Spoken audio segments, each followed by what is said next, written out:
4,500 years ago. Northern Europe is slowly emerging from the Stone Age.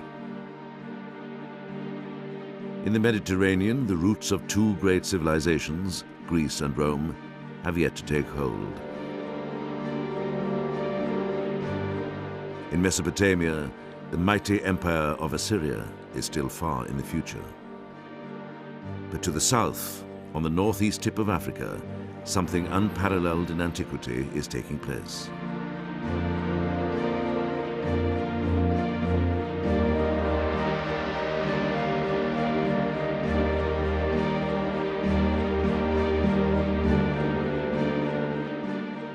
Rising from the banks of the Nile River in Egypt are three colossal pyramids, monuments to the most enduring civilization the world would ever see.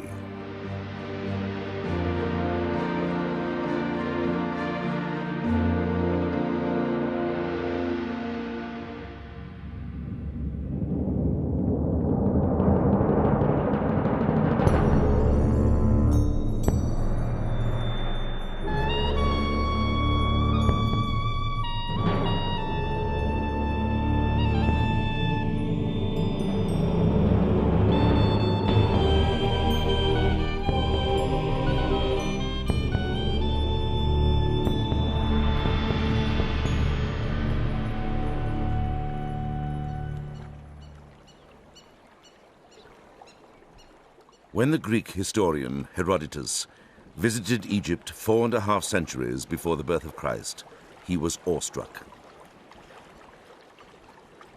The wonders were greater than those of any other land, he observed.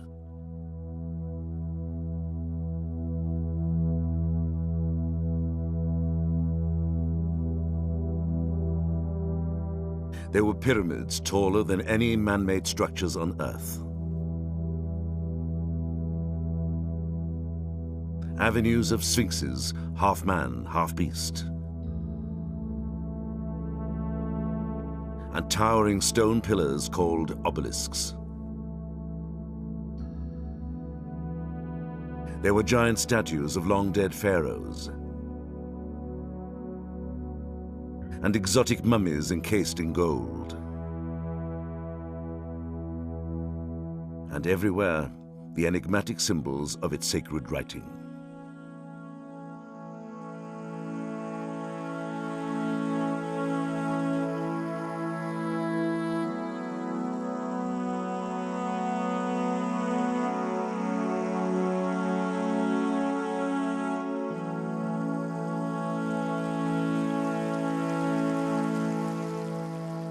Here, reaching across the chasm of time, was a civilization that had flourished for more than 3,000 years.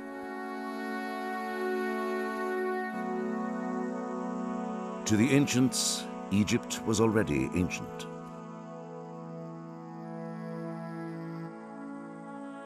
Cleopatra, who ruled during the 1st century BC, is closer in time to us than she is to the pharaohs who built the pyramids.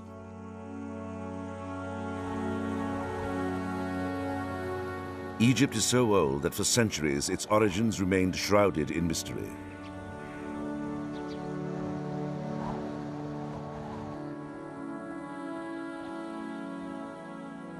Even the Egyptians weren't really sure how old they were or where they came from.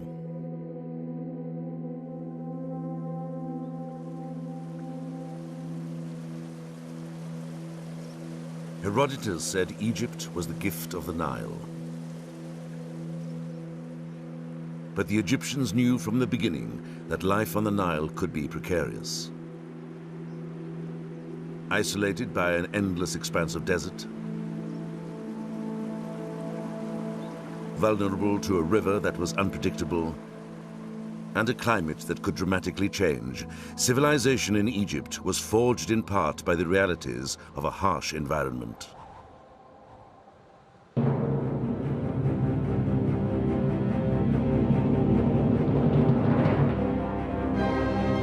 The Egyptians called it chaos. Lurking in the background were powerful forces waiting to be unleashed.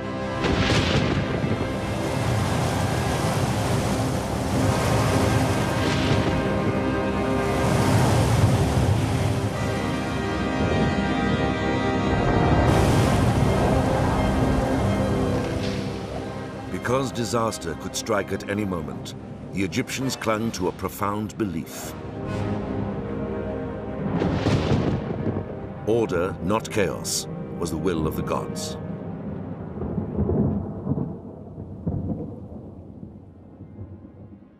To maintain order and keep chaos at bay, the Egyptians envisioned a king who was a living god, the earthly manifestation of Horus the hawk, ruler of the skies.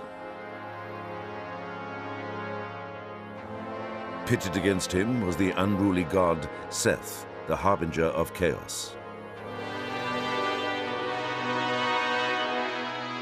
The eternal conflict between order and chaos would ultimately guide the destiny of Egyptian civilization. But the true story of how it came about vanished in antiquity.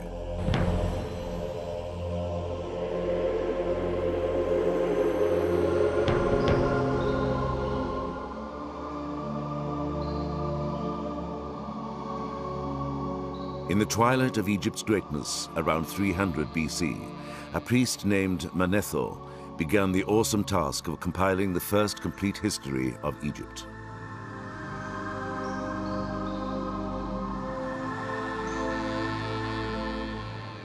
The challenge would have been daunting, yet in temple libraries and on the walls of Egypt's most sacred places, volumes had already been written.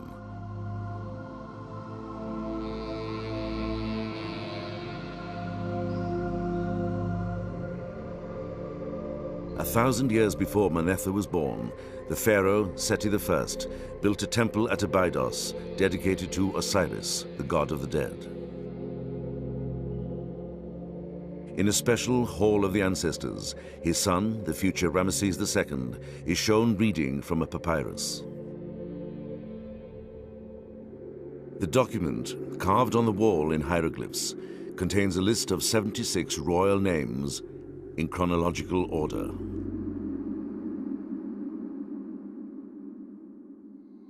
Each name is encircled by a stylized coil of rope. The symbol, called by Egyptologists a cartouche, identifies a king. Together, the kings ruled over 2,000 years of Egyptian history.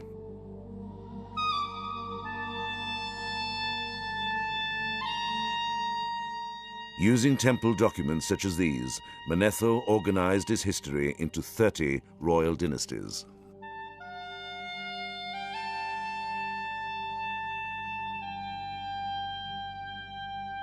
The earliest name on the list is Mene. King Mene founded Egypt's first dynasty about 3100 BC. According to Manetho, he reigned for 60 years, during which he expanded Egypt's borders and won great acclaim before being carried off by a hippopotamus.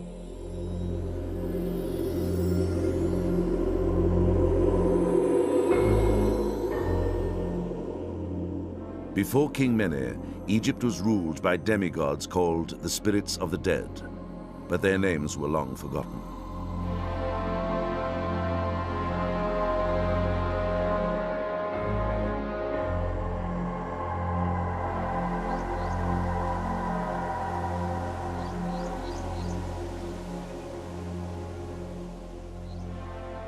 Were the spirits of the dead history or mythology? Where did Egyptian civilization really begin? Ironically, not along the banks of the Nile.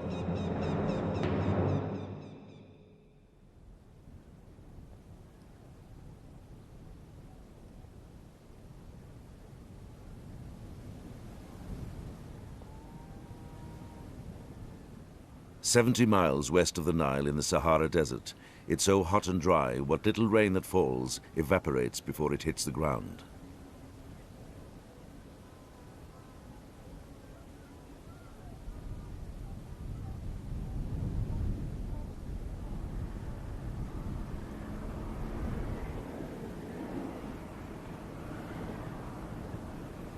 Here, in this desolate landscape, lived a tribe of nomads who just may have been the ancestors of the pharaohs.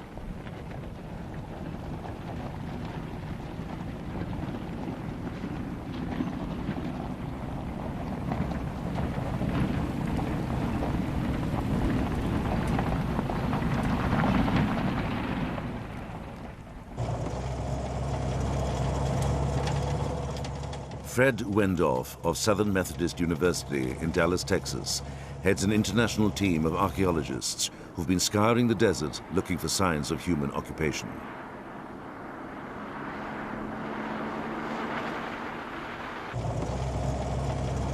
In 1974, they located an ancient settlement on the rim of a shallow basin they call Nabta Playa.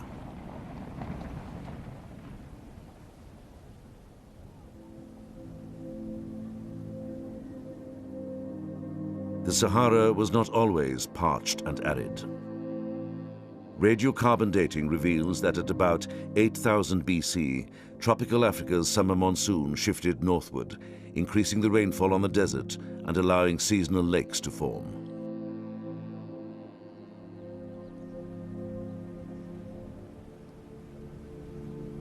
One such lake was Nabta Playa. Here, surrounded by stretches of grassland to feed their livestock, people could take shelter from the heat and the vagaries of the desert.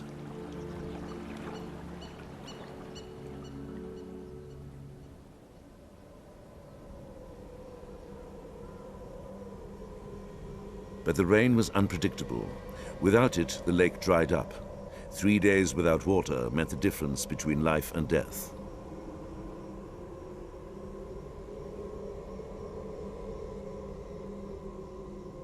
With survival hanging in the balance, a remarkable thing happened.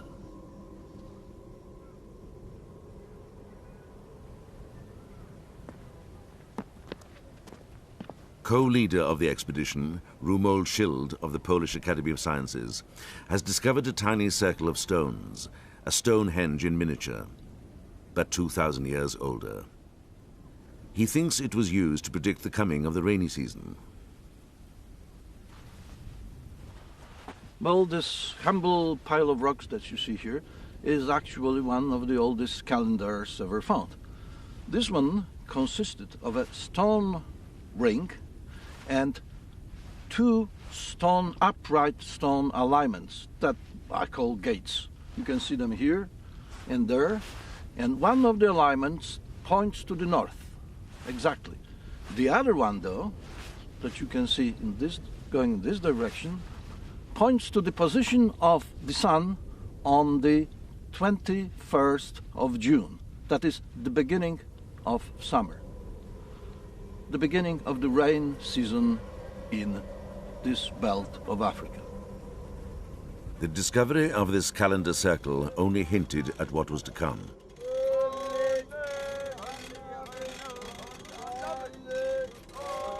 Nearby, several unusual stones were also found, arranged in circles marking the location of deep pits.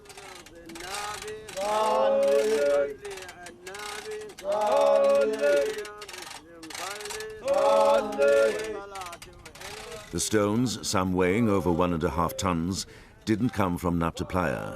They'd been dragged here from a distant quarry. For the desert dwellers to transport large stones and erect them required an incredible amount of effort and organization. The question is, why?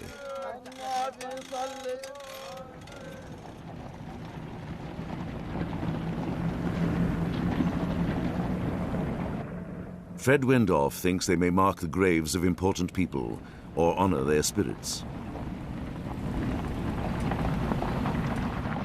Perhaps someone powerful enough to intercede with the gods and bring rain. One of the most imposing objects was found in this pit, perhaps the final resting place of a ruler or a chieftain.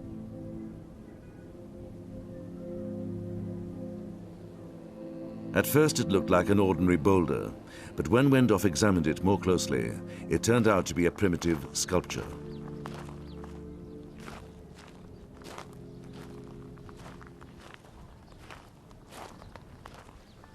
We found this very large and carefully shaped stone down in this hole about 1 meter above the large bedrock outcrop here that's shaped like a mushroom.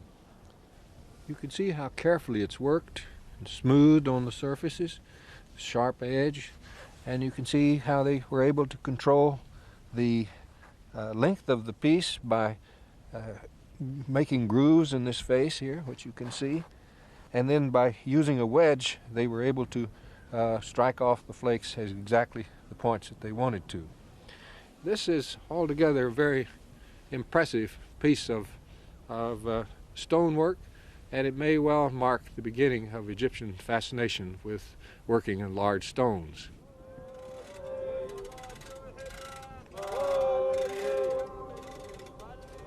It is also an important marker of social rank, because the ability to control large numbers of men that were needed to shape this stone, to bring it into position, to shape the bedrock below, required that there would be numerous people for a considerable period of time to accomplish all of this. And this indicates that this individual had a higher rank than the others. Here, 7,000 years ago, the first crude monuments in Egypt rose from the desert to honor a fallen king and bring order out of chaos. But for the people of Nabta Playa, the sands of time were running out.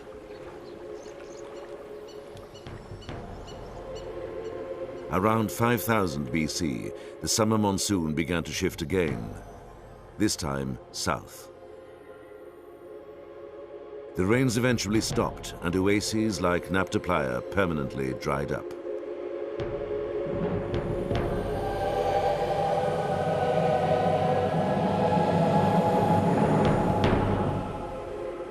Forced to abandon the desert, the settlers headed due east, towards the Nile.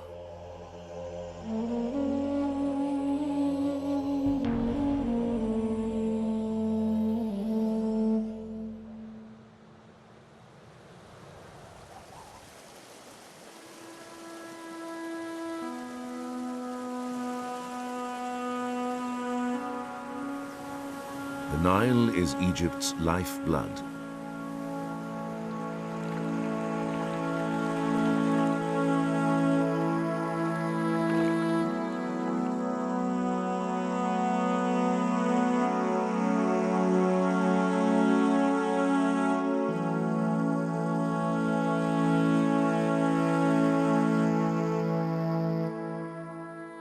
From origins deep in East Africa, the river flows northward some 4,000 miles before reaching Egypt's Nile Valley, an oasis over 600 miles long.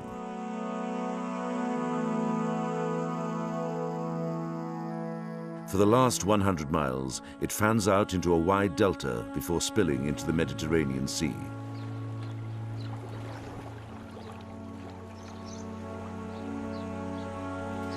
Throughout Egyptian history, the Nile was both a blessing and a curse.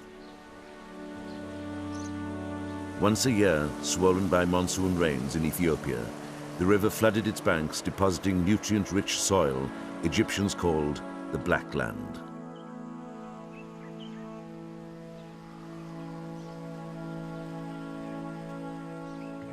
Without it, Egypt would be barren. With it, one of the most fertile regions on Earth.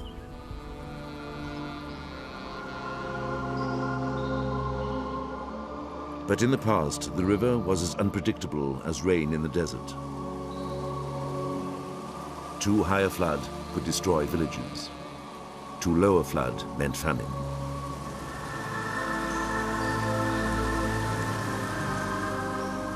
To escape the chaos of uncertainty, the Egyptians devised the world's first calendar based on 3 seasons of 4 months each. It's the model for the calendar we use today.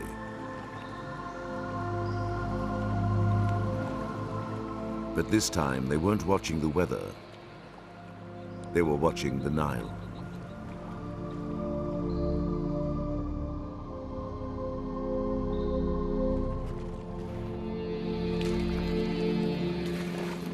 The time of the flood was called inundation. The time of emergence was when the water receded and crops could be planted.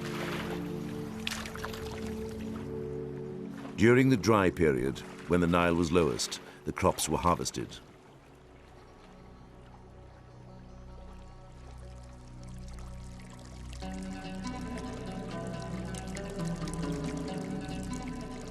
Working together, the Egyptians dug wells, built dikes to protect their villages, and developed the rudiments of geometry to redraw their property lines each year.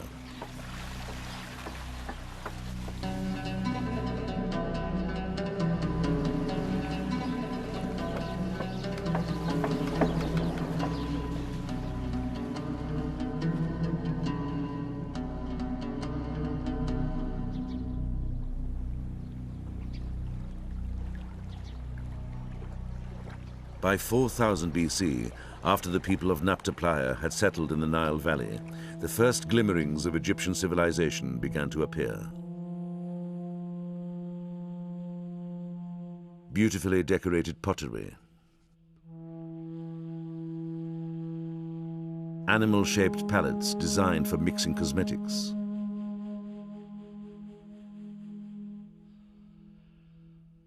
and flint knives so well made they've never been equaled, some with elaborately carved ivory handles.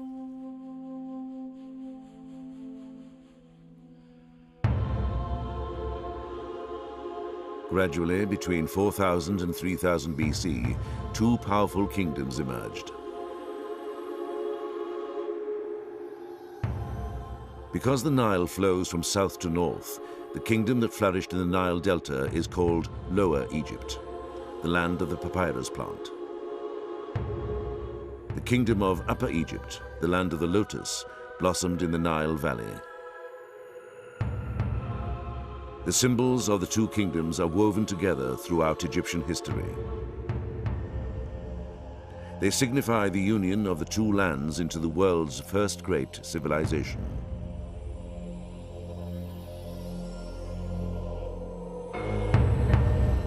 What has long puzzled archaeologists is how and when unification took place.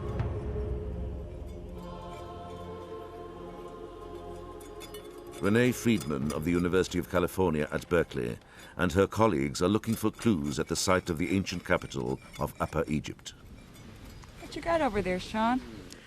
We got what appears to be a man. Called by the Greeks Hierakonpolis, the city of the hawk, it was Egypt's first city. Any soft material preservation? About 35 to 50-year range. Today, its monuments and structures are long gone. Instead, craters dug by robbers litter the site.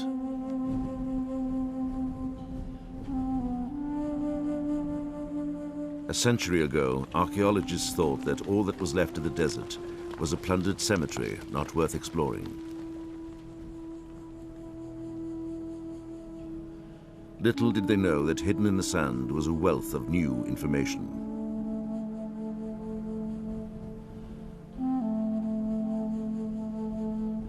New discoveries show that by 3500 BC, Hierakonpolis was one of the most important settlements along the Nile.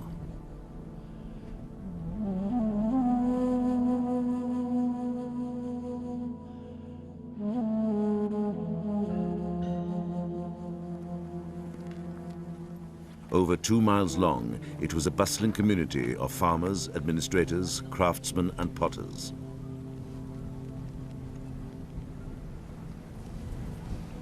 One potter was manufacturing cookware for his neighbors. He signed his pots by pressing his thumb into the wet clay just below the rim. 5,000 years later, fragments still cover the ground near his kiln.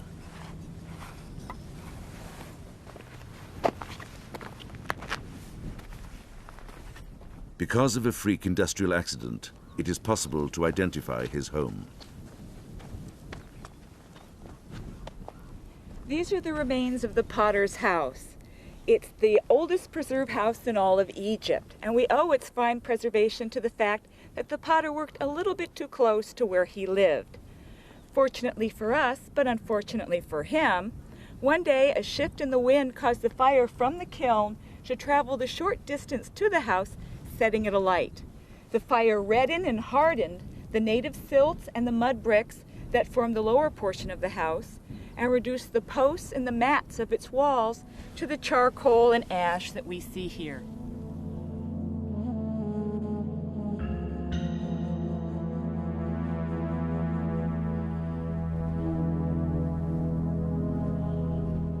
On the north side of town was a vast industrial complex of bakeries, Egypt's earliest known breweries, and granaries for storing wheat.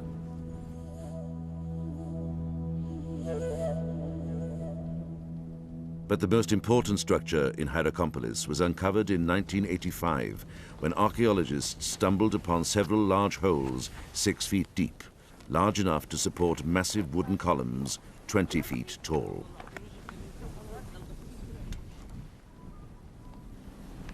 These columns formed the facade of a massive shrine that would have dominated the entire temple complex and the town of Hierakonpolis as a whole.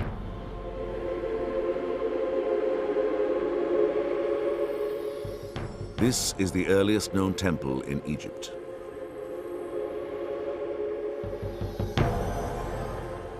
Nowhere was the power of the king more evident. During ritual ceremonies, the king, seated on a throne, would oversee the sacrifice of animals to the hawk god Horus, the patron of all future kings of Egypt.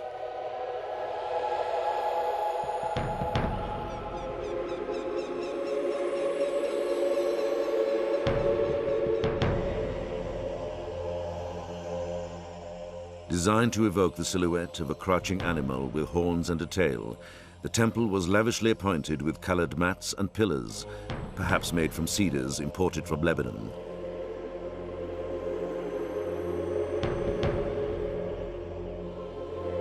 The prototype of all the great temple complexes to come, it dominated the landscape of Hierakonpolis.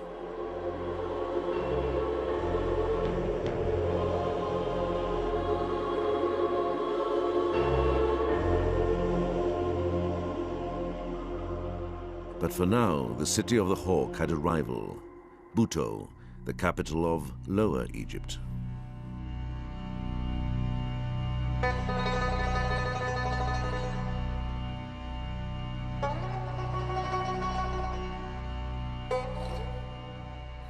Situated north of modern Cairo in the Nile Delta, today all that remains of Buto is a huge mound of earth and debris, and these stones and statues which are dated 2,000 years later.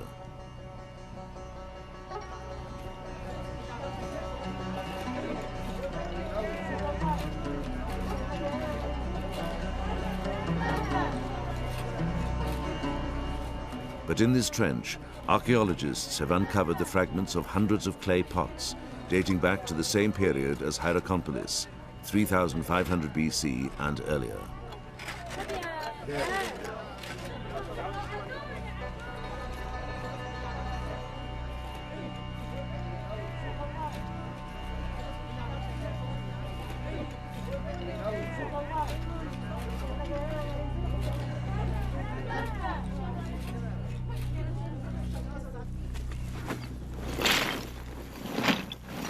Dina Faltings of the German Archaeological Institute is in charge of the excavation and an expert in the study of ancient pottery.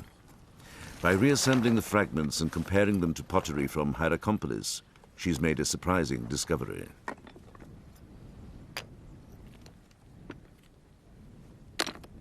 Buto in early times was the home of a very different culture.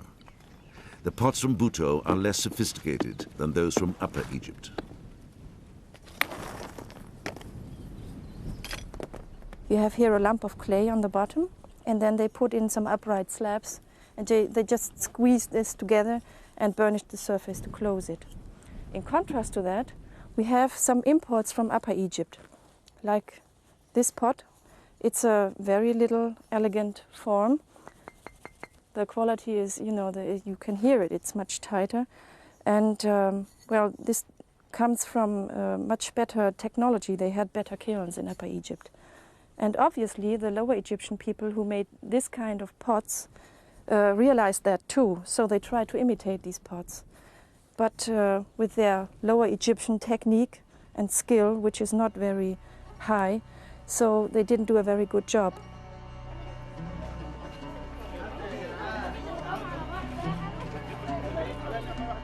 Dina Faltings' work at Buto reveals that by 3200 BC, the superior culture of Upper Egypt had swept through Lower Egypt, and the two kingdoms became one.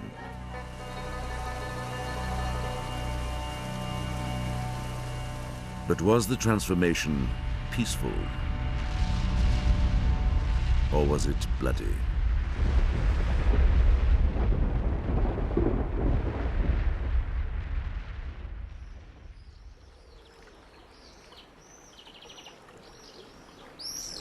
The union of the two kingdoms along the Nile was a milestone in Egyptian civilization. But how it came about was a nagging question. All archaeologists had to go on was a single object found at Hierakonpolis in 1898.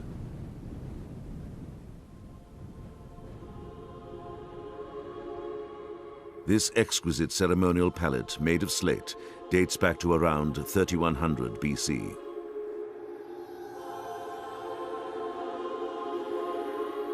It was dedicated by a king of Upper Egypt called Narmer, who some believe was the legendary King Mene, Egypt's first pharaoh. On one side, Narmer, wearing a bulbous crown, is about to strike down a prisoner in the presence of Horus, the hawk god of Hierakonpolis.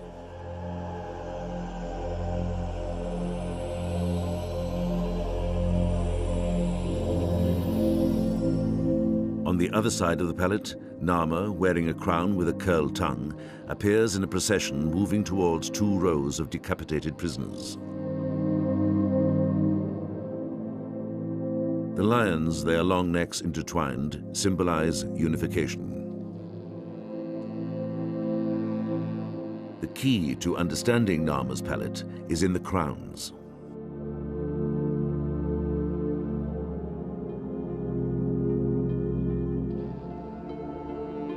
In Upper Egypt, the king donned a white crown with a bulbous tip. In Lower Egypt, a red crown with a long protruding tongue. Together they form a double crown, signifying that Pharaoh had become the lord of the two lands.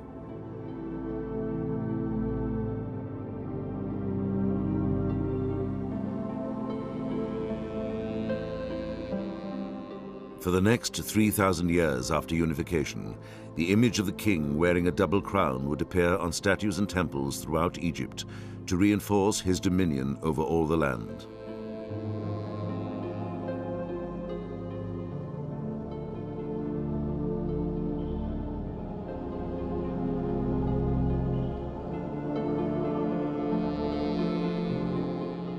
Narmer's pallet seemed to confirm that unification occurred after a bloody conquest. But for a century it remained the only evidence, until a tiny object turned up at Egypt's oldest royal graveyard, Abydos.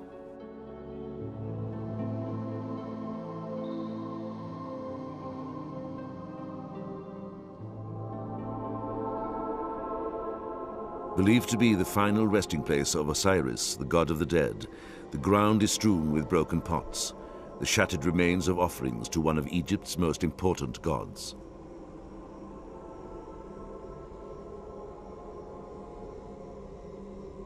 Long before the pharaohs carved their tombs in the Valley of the Kings or built the pyramids, Egypt's first rulers were buried here in large brick-lined graves.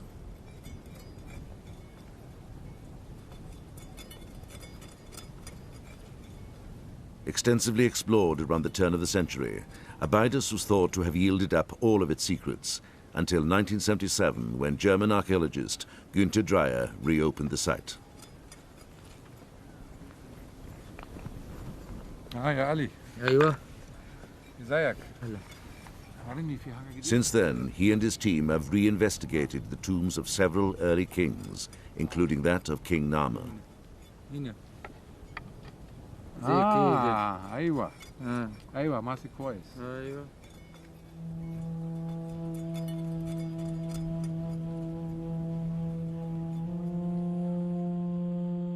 Dreyer is excited about the discovery of an ivory label. Labels like this were originally attached to jars of oil. Small as it is, it contained a big surprise. It seems to depict the event on Narmer's pallet.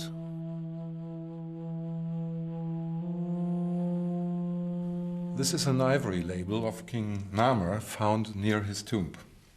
Such labels served to indicate the date of shipments of oil. At that time, dates were indicated by names of years, and these names were chosen after the most important events of that year. In this case, it's a victory of King Narmer over the Delta people. And obviously, it's the same event as depicted on the famous Narmer Palette. From this, we may conclude that the Narmer Palette indeed refers to a historical event which took place in a certain year.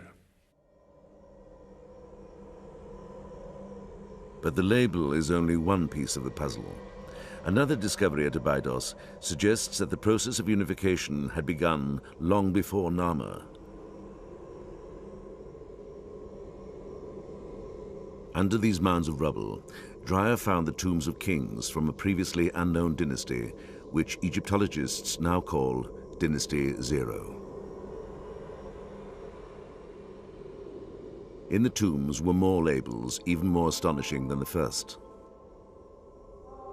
Here, etched in ivory, was clear-cut proof the Egyptians had developed a fully evolved system of writing, not only earlier than previously thought, but earlier than the Sumerians in Mesopotamia, who are credited with being the first to produce a written language.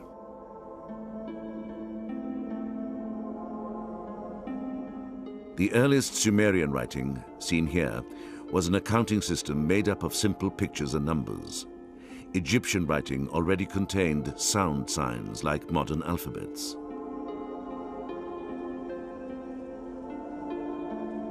The hieroglyphs on these labels all represent sounds. The snake stands for the sound J. Along with two triangles, it spells out the word Ju, which means mountain. The symbols read, the mountains of darkness, referring to the west where the sun sets.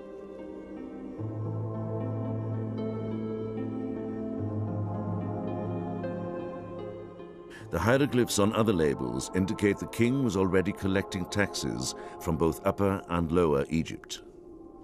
A sure sign unification had already taken place.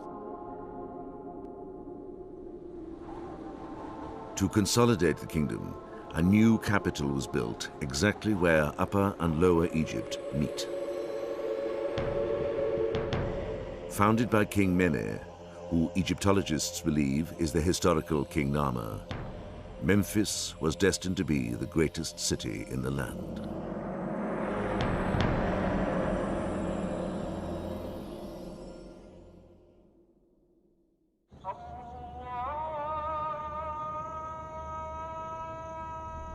For 3,000 years, the pharaohs would rule Egypt from Memphis.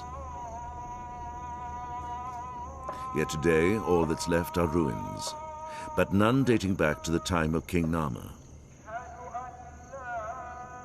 Egyptologists have long assumed that the ancient capital was always located here.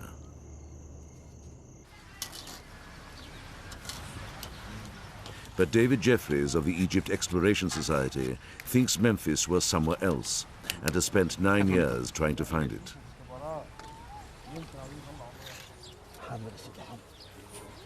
Using a simple manual drill, he has taken a series of core samples from fields 2 miles west of the ruins. The cores uncovered a substantial layer of artifacts 10 feet below the surface. Typically, what we expect to find in this area, just a few meters down from the position that we've reached at the moment, is pottery in the lowest level, the lowest silt level, pottery that represents the period around 3000 BC of the earliest kings of unified Egypt, and which represent the foundation of the national capital in this area.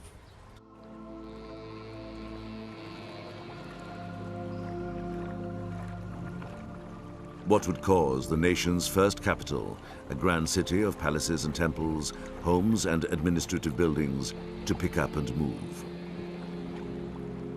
Two great natural forces, the desert and the Nile. We're standing here on the very edge of the Western Desert, looking over the Nile Valley towards the cliffs on the east side, The valley is only 7 kilometers wide here. It's as narrow as it is anywhere in this northern part of the Nile Valley.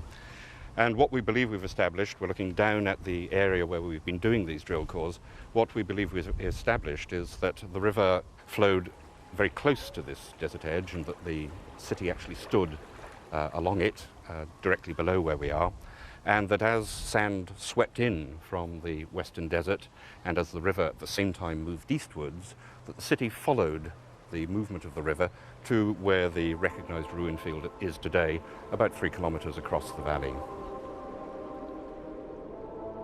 The chaos of the shifting Nile on one side and the encroaching desert on the other haunted the Egyptians throughout their history.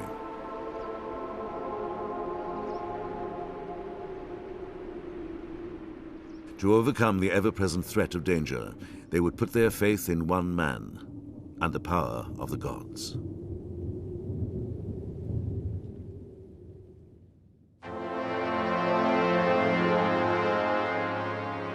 To protect themselves from disaster, the Egyptians vested their king with absolute power and worshipped him as a god.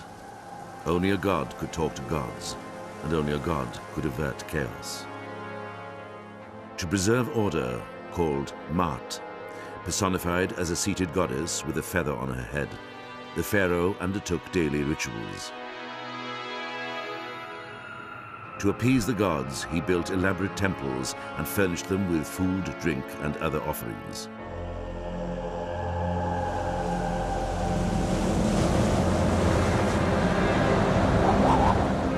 Chaos came in many forms. It could manifest itself as a violent storm, sand blowing off the desert, or a foreign enemy.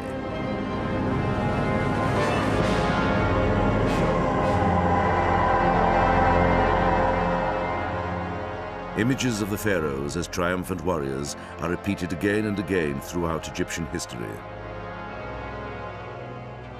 This one of Ramesses II appears on a temple constructed nearly 2,000 years after Narmer conquered Lower Egypt.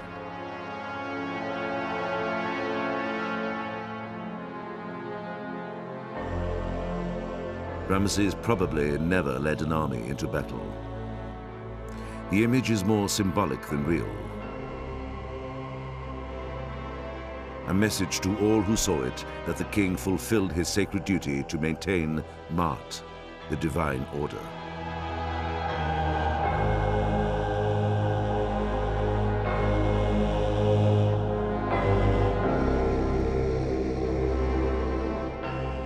More likely, the pharaohs supervised their military campaigns from afar.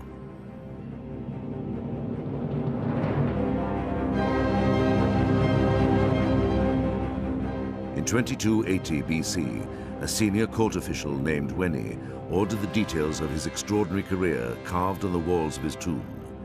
Weni relates how his pharaoh, King Pepi, dealt with a tribe of marauding nomads. When His Majesty took action against those who dwell in the deserts of the East, he raised an army of many tens of thousands from all over Upper Egypt. There were noblemen, seal bearers, chieftains, and mayors. I was the one who commanded them.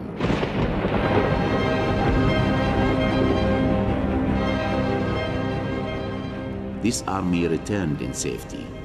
It had ravaged the sand dwellers' land. It had sacked its strongholds. It had thrown fire in all its mansions. His Majesty praised me for it beyond anything.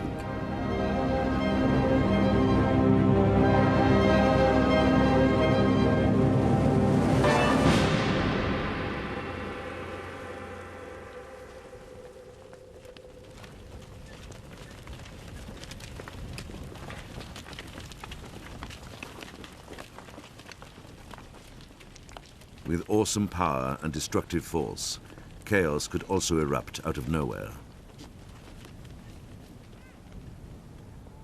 Not far from the site of ancient Memphis, in a stone quarry at Helwan, 20 miles south of Cairo, is the world's oldest dam.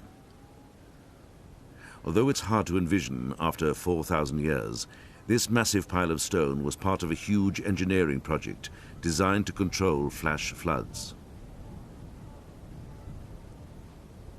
Fascinated by early Egyptian technology, Günter Dreyer made a detailed study of the dam. He calculates it took 500 men 10 years to build it, hauling into place some 184,000 tons of stone. By any standards, the dam was an extraordinary attempt to thwart chaos. Unfortunately, it didn't work. The dam spanned the wadi from over there to there and had a length of about 330 feet and a height of 42 feet. It was rather solidly built. In a cross-section, it would look like that. At the base, a length of 300 feet. On top, about 150 feet. It consisted of 3 parts. In the middle, a loose filling of sand, and on both sides, a package of rough stones, covered by a casing of dressed limestone blocks. Unfortunately, the dam was overflowed before it was finished. The water came over here and destroyed the unfinished part, and then within a few minutes huge amounts of water ran down the wadi and destroyed all installations downwards, and so the work of about 10 years and 500 workmen was just in vain.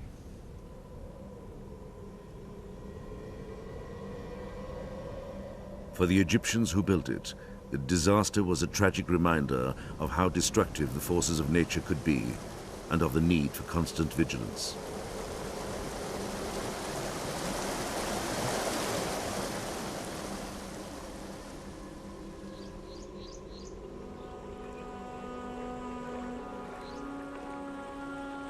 It was the Egyptians' unique vision of the cosmos, shaped by their environment, that sustained the world's most enduring civilization.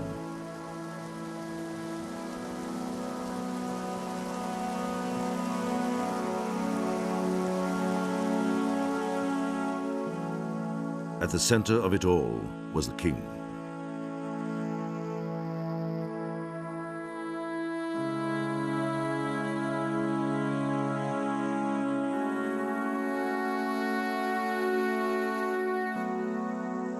With skills forged by his ancestors in the desert and honed along the banks of the ever-changing Nile, he maintained the balance of the universe with justice and piety. He fought the unrelenting onslaught of nature, social upheaval, even the supernatural.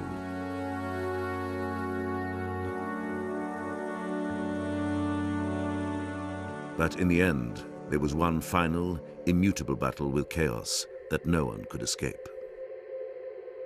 Although the king was a god, he was also a man. He was going to die.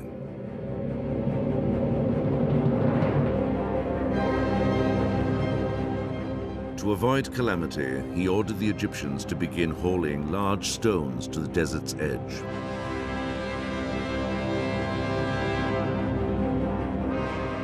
Slowly, a new kind of monument arose that would come to symbolize the king's ultimate triumph.